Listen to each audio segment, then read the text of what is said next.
Is this Manhattan building behind me about to collapse? That at least was the fear last week when several structural columns on the 21st floor buckled under the weight of the structure above. Like this.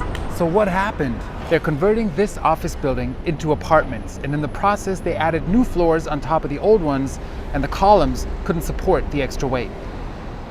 Several blocks in this area were evacuated in Midtown Manhattan, but since then they've done some emergency shoring work and they say the building is safe, at least for now. This is bad. Some 1,600 apartments are supposed to be built here. It's the largest commercial to residential conversion project in the country, and New York desperately needs projects like this one. There's a massive housing crisis in New York. The city is short up to 500,000 apartments. That's why it's so expensive to live here. The median rent in Manhattan is around $5,000.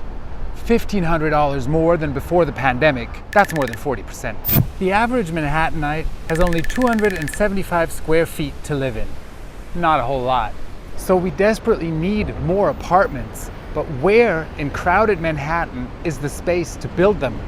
Up there.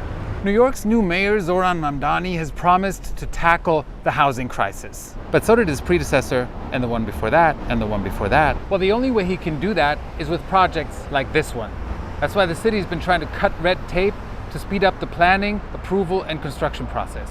But the incident here could slam the brakes on that. In the future, there might be more safety reviews, and insurance rates for projects like this one might go up.